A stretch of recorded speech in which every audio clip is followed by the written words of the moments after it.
እኔ አርበኛ ኮማንዶ ፍቅሩ ነኝ። አዲስ አካውንት ከፍቻለሁ። አቤት ከኔ በላይ አርበኛ ሆኖ ነው እንደሱ። ግን ቃሉን ስንት አርበኞች በእኔ አካባቢ በጣም ትልልቅ አርበኞች ስላሉ እኔ አርበኛ ነኝ ለማለት እኮ ማለት ነው ቢያንስ 30 አመት እና 40 አመት መታገል አለብህ።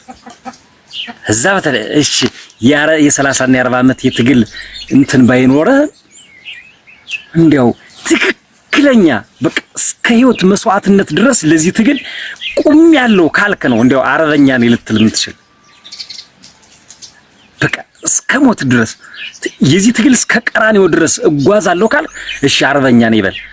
ከ2 አመትና 3 አመት በኋላ ፈርጥጣ ከተማ ልትገባ ግን እንደገባ እኔ አርበኛ ገሌ ነኝ እኔ አርበኛ ገሌ ነኝ። ዋ ምን አይነት አካሄድ ነው? ማርያምና እንበል ካልነ ከፍቅሩና ከኔ ማን ነው መጀመሪያ ጫካ ይወጣ?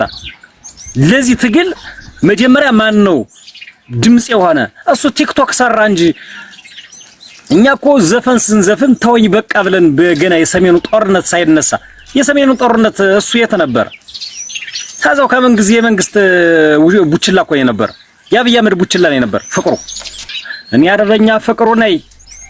በስመ አብ ወወልድ ወመንፈስ ቅዱስ። እኔ እንጃ በትግል ከሆነ ከኔ በፊት ጫካ ወጥቶ ምናምን እንዳይመስላችሁ። በቃ የተወሰነ እውቅና ስላሉ ምናምን ነው። ጽናት ሊኖር ይገባል። ያሳለፍካቸው መልካም ህይወቶችን ጥለህ ሙልክስና ማለት ነው። ትክክለኛ ፋኖነት ሙልክስና ማለት ነው። ጽናት ይፈልጋል። ስለ ሀገር መሞት እኛውን ግልጽ ለመናገር የወጣው ጫካ የወጣው ሁሉ ፋኖ ይሞታል ማለት አይደለም። እኛ ግን ስንወጣ ለመሞት ነው የወጣ ነው። ቀኑ ያልሆነ ሰው ሊመለስ ይችላል። በቃ ልንመለስ እንችላለን ቀናችን ካልሆነ። ከዛ በተረፈ ግን ከእናታችን ቤት ስንወጣ ግን እኔ ከእናቴ ቤት ስል ትውልድ ቦታዬ ወጥቼ አዲስ አበባ ባህር ዳር ምናምን ነው ኑሮዬ ነበር። በተለይ ወደዚህ ትግል ልመጣ የተወሰኑ ወራቶች ምናምን ሲቀረኝ በአዲስ አበባ ነው የነበርኩት። ያው ለ5 አመት ለ6 አመት እዛ ብቀመጥም ግን ወደ ባህር ዳር መጣለው ለአንዳንድ ስራዎች ምናምን ወደ ጎንደር ምናምን። ከዛ ስመጣ ግን ከአዲስ አበባ ስነሳ ሸካክፌ ነው በቃ እኔ ያን ያሳለፍኩትን ህይወት ሙሉን ትቼ ነው ረስቼ ተወዛዋዥ ነበርኩ። ውዝዋዜ መወዛወዜን ትቼ ድምጽ ሰራ ነበር። ድምጽ መስራቱን ትቼ በቃ ወደ ጫካ አብሬ ከፋኖ ጋር በጣም ብዙ ስሜቶችን ገድበን ፋኖ የሆን ነው። ስለዚህ በጣም ብዙ ስሜትና የተለያዩ ነገሮችን ገድቦ ትክክለኛ ፋኖነትን የፋኖነትን ባህሪ የተላበሰ ሰው ፋኖነትን የሆነ ሰው ከተማ ተዛይሎም ሊክድ አይችልም ይህን ትግል። ስለዚህ እነሱ የሚክዱት ፋኖው ስላልሆኑ ስላልነበሩ ነው። ስሙን ይዘውታል። እኛ ግን በዛ ሰዓት አዲስ አበባ ላይ ቁጭ ብለን አማራነትን ነው ምን ሰብክ የነበረ ምሰራበት ባህል ተረሽ እኔ ፋኖነትን ነው ምሰብክ የአማራ አርበኞችን ነው መጣራ። ስለዚህ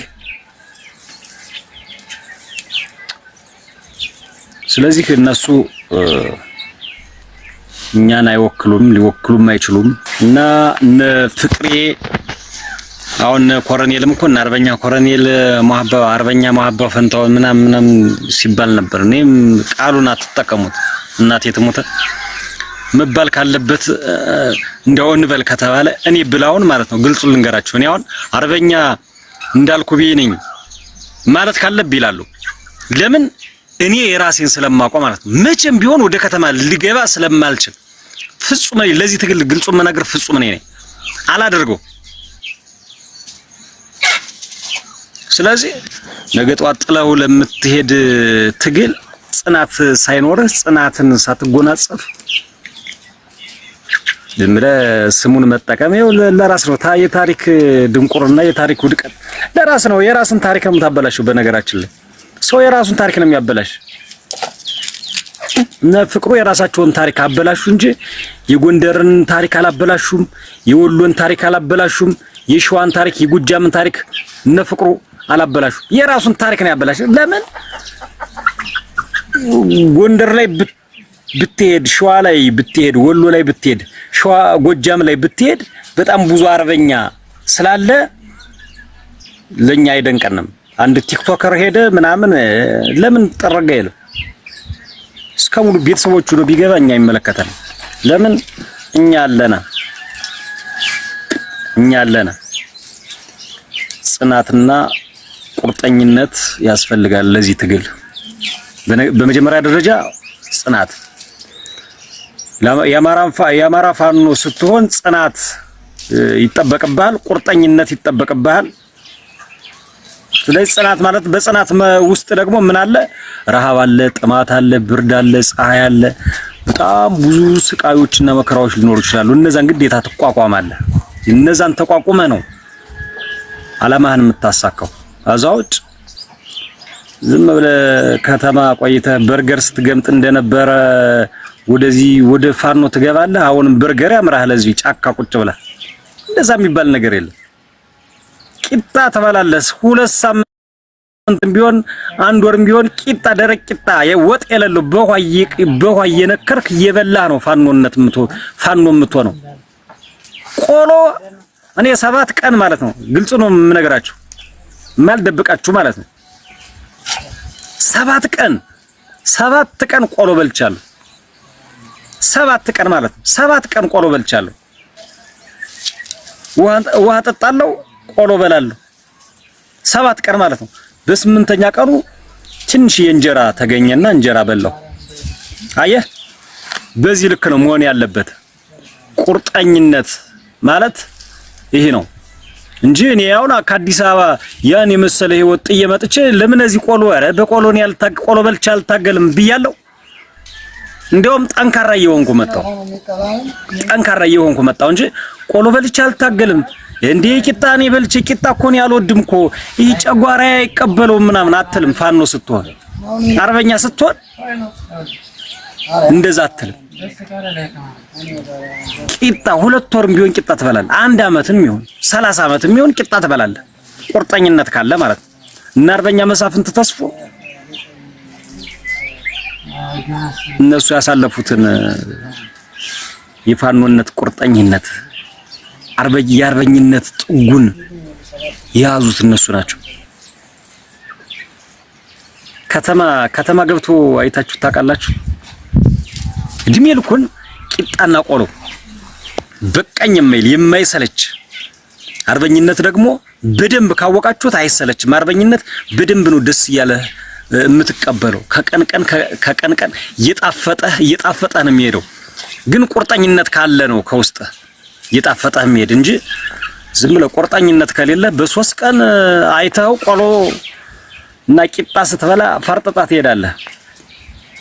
ፈርጥጣ ነው የምትሄደው። እነሱ ግን ይኸው ለ40 ዓመት ያህል ዋጋ እየከፈሉ ነው ያሉት። በቃ ቁርጠኝነት አለ። አሁን እነ ፍቅሩ ከፋኖ አይደል የነበሩ ለምን ገቡ ለምን ወጡ ምናምን የሚል እንኳን ጥያቄ ብታነሱ እነሱ ከመጀመሪያው ፋኖ አይደሉም ብዬ በአንድ ቃል መልስላችኋለሁ ማለት ነው። እነ ማስረሻ ሰጤ እነ መሐባ ፈንታው ፋኖነት ከደምህ ከሌለ ትሄዳለህ ትክዳለህ ማለት ነው። እኔ ደግሞ ክህደት የሚባል ነገር የለብኝም በነገራችን። ስለዚህ እነሱ ከመጀመሪያው ፋኖ አልነበሩም፣ ፋኖነትን አልሆኑም። ይህ ፋኖነትን አልተጎናጸፉትም። አርበኝነት ምን እንደሆነ ትርጉሙን አላወቁትም።